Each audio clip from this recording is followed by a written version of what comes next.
지금부터 자전거를 탈 때 위험한 행동과 상황을 다양한 사례를 확인하며 알아보도록 하겠습니다.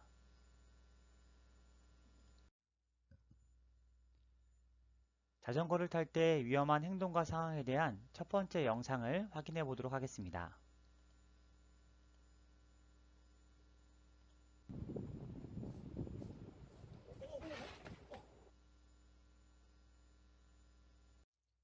영상에서 확인했듯이 모퉁이나 골목길에서 사람, 자전거, 자동차 등이 갑자기 튀어나오는 경우가 많습니다.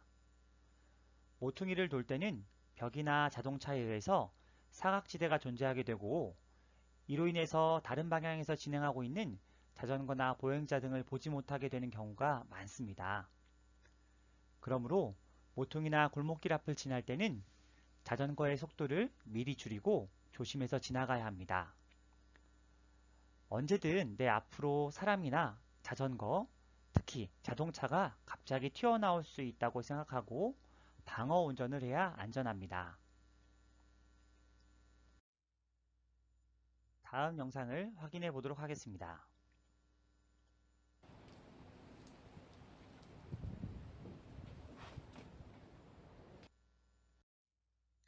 두 번째 확인한 영상은 주차된 차 옆을 지나가는 상황이었습니다.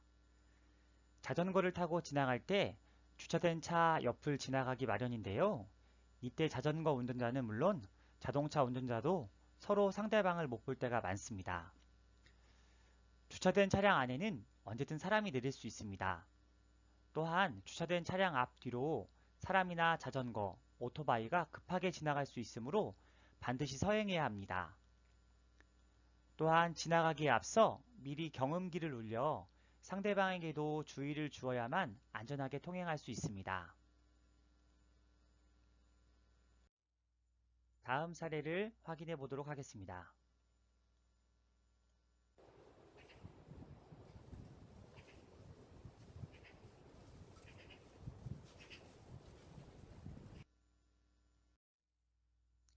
이번 영상은 자전거에 무거운 짐을 들고 타는 경우입니다. 흔히 자전거를 탄 채로 짐을 옮기는 경우가 많이 있습니다.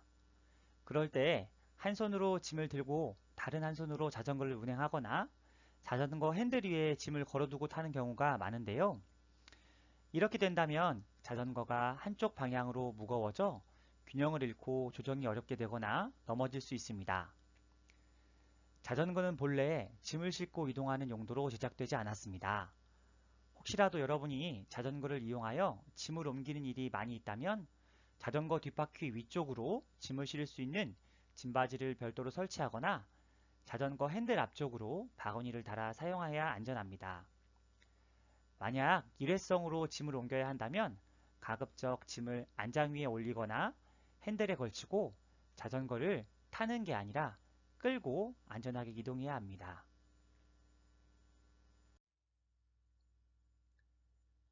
다음 영상 확인해 보도록 하겠습니다.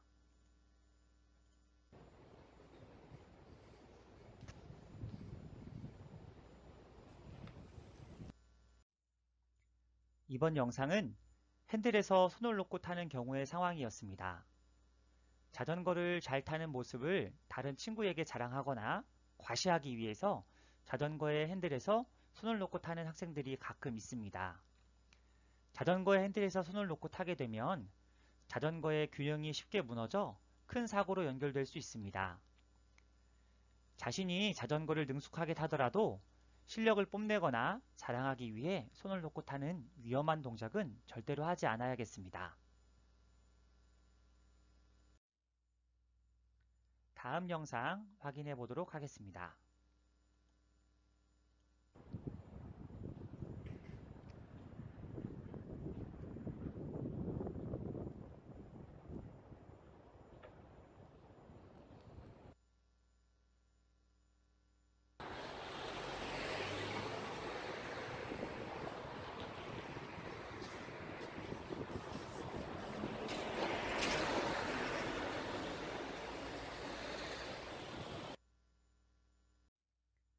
방금 보신 영상은 차도에서 좌측 통행, 즉 차를 마주보고 역주행하는 위험한 상황이었습니다. 도로교통법 제12조에 의하여 자전거는 차로 분류된다고 설명드렸습니다. 지금과 같은 상황에 사고가 일어날 경우 자전거 차량이 역주행 차량으로 분류되어 건강을 크게 위협할 뿐만 아니라 재산상으로도 커다란 책임을 함께 져야 합니다. 자전거는 자전거 전용 차로가 아닌 상황이라면 절대로 차도로 내려가서는 안 됩니다. 만약 피치 못할 사정으로 인하여 차도에 내려가야만 한다면 차와 같은 방향으로 정주행해야 하며 차선의 맨 끝쪽을 이용하여 천천히 안전하게 이동해야 합니다. 특히 야간에는 차도에 내려가지 않아야 하며 야간 운전을 할 경우 반드시 밝은색 계열의 옷을 입어 차량 운전자가 잘 인식할 수 있도록 해야 하고 전조등, 후미등을 부착하여 빛에 자전거가 잘 반사될 수 있도록 해줘야 합니다. 이 외에 위험한 행동과 상황들을 살펴보겠습니다. 친구들과 자전거를 탈 때 앞 자전거와 바짝붙어 타면 안 됩니다. 자동차에서도 차량 간 안전거리라는 게 있습니다. 앞차가 갑자기 정차할 수도 있기 때문에 뒤따라가는 뒷차는 충분한 공간을 확보하지 못하면 브레이크를 서둘러 밟는다 해도 충돌을 피하기는 어렵습니다. 자전거도 이와 같습니다. 앞 자전거가 돌발 상황에 의해 갑자기 멈추게 될 경우 뒷 자전거가 바짝 붙어 있게 된다면 큰 사고가 일어날 수밖에 없습니다. 반드시 안전거리를 충분히 확보하고 따라가야만 합니다. 또한 안전을 확인하지도 않고 출발과 멈추기를 하면 안 됩니다.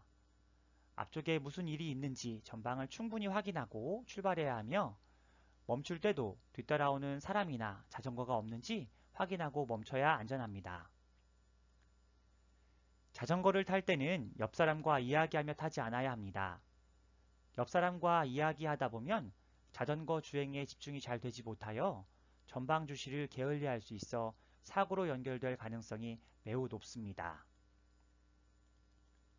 특히 운전 중 핸드폰 통화를 하거나 이어폰, 헤드셋을 끼고 탈 경우 매우 위험합니다. 자동차의 경적 소리를 듣지 못하게 되거나 돌발 상황의 소리를 전혀 알아들을 수 없게 됩니다. 이 부분을 잘 기억해 두시기 바랍니다. 마지막으로 친구들과 누가 더 빨리 가나 속도 경쟁을 하게 되면 매우 위험합니다. 경쟁을 하게 될 경우 이기고 싶은 마음에 앞에서 설명드린 다양한 사례들을 모두 무시하고 막 달리게 될 가능성이 높습니다. 그럴 경우 사고가 날 가능성이 너무 높아져서 여러분의 생명이 매우 위험하게 될 수 있습니다. 이상 다양한 사례로 자전거를 탈 때 위험한 행동과 상황에 대해서 알아보았습니다. 지금부터 올바른 자전거 관리 방법에 대해서 알아보도록 하겠습니다. 먼저 우리 동네 자전거 관리 실태를 살펴보겠습니다. 자전거는 자전대 거치대에다가 주차하는 게 가장 좋습니다. 그러나 지금 보시는 것처럼 사람이 다녀야 될 인도에 자전거를 방치해 놓는다거나 심지어 이 자전거 같은 경우에는 자전거가 묶여져 있지도 않아요. 그러면 도난의 위험이 있을 수 있겠죠. 이렇게 관리를 하면 안 되겠습니다. 영상 잘 보셨나요? 어떤 생각이 들었나요? 다음 6가지 사례들을 보면서 내 자전거는 어떻게 관리되고 있는지 한번 생각해보는 시간을 갖도록 하겠습니다. 첫 번째 사진을 보겠습니다. 자전거와 보행자의 통행 공간이 구분되어 있는 학교 앞 자전거 도로입니다. 보시는 바와 같이 자전거를 타고 와서 보행자가 지나가야 할 곳에 자전거를 주차하여 두었습니다. 보행자는 어디로 다녀야 할까요? 자전거는 자전거 주차장에 주차를 해야 하며 주차장이 없을 경우 보행자의 통행에 방해가 되지 않도록 주차해야만 합니다.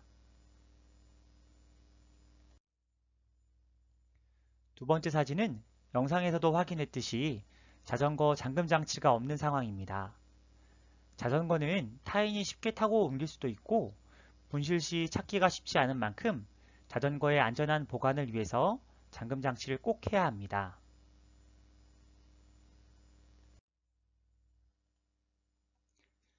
자전거의 열쇠를 채우긴 하는데 부적합한 잠금 장치를 사용하는 모습입니다. 자전거의 크기와 안전성에 맞게 잠금 장치를 사용해야 합니다. 가급적이면 견고한 잠금 장치를 사용하는 것이 좋습니다. 잠금 장치는 크게 두 가지 종류가 있는데 번호용 잠금 장치와 열쇠용 잠금 장치가 그것입니다.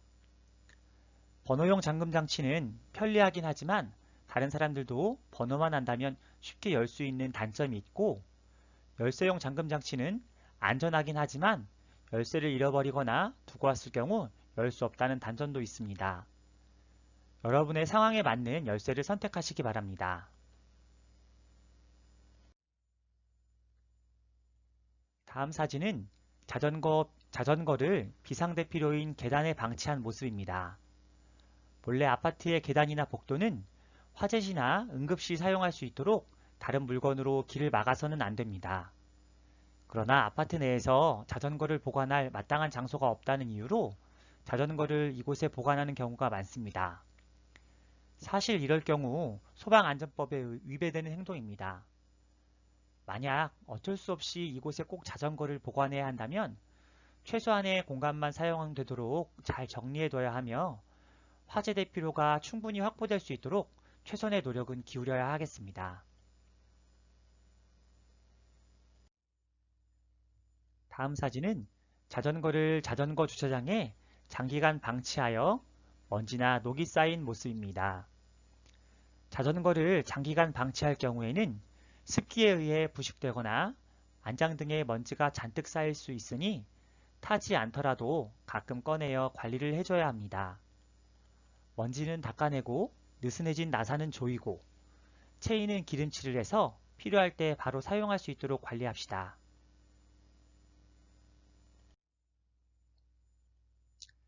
마지막 사진은 자전거를 장기간 무단 방치한 모습입니다.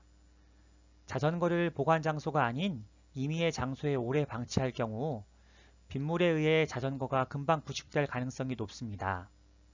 또한 미관상 보기에도 좋지 못합니다. 누가 주인인지도 모르게 방치했더라도 자전거를 임의로 치울 수도 없습니다. 만약 임의로 치우게 된다면 개인재산권 보호법에 있어 위배될 수 있으므로 자전거는 무단 방치하지 말아야 하겠습니다. 그렇다면 안전한 잠금 장치 방법은 무엇일까요? 영상을 통해 확인해 보겠습니다.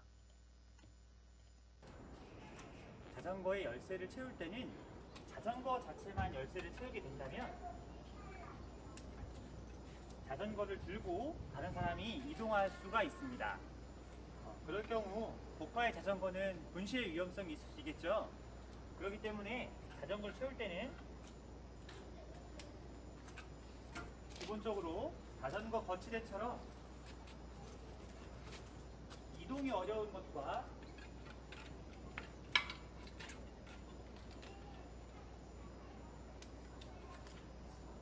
같이 채워야 훨씬 더 안전합니다.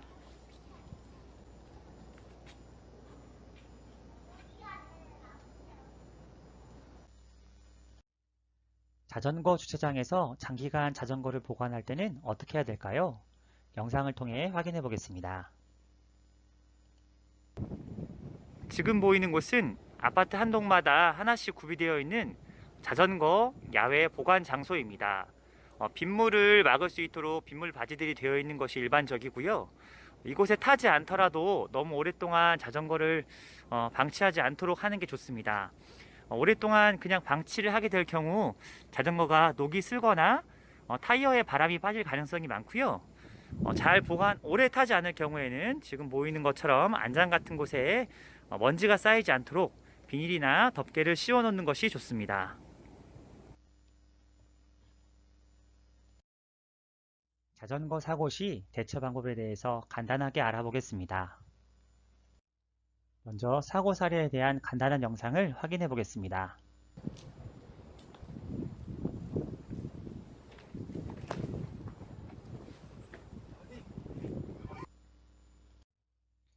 자전거 사고 시 대처 방법은 생각보다 어렵지 않습니다.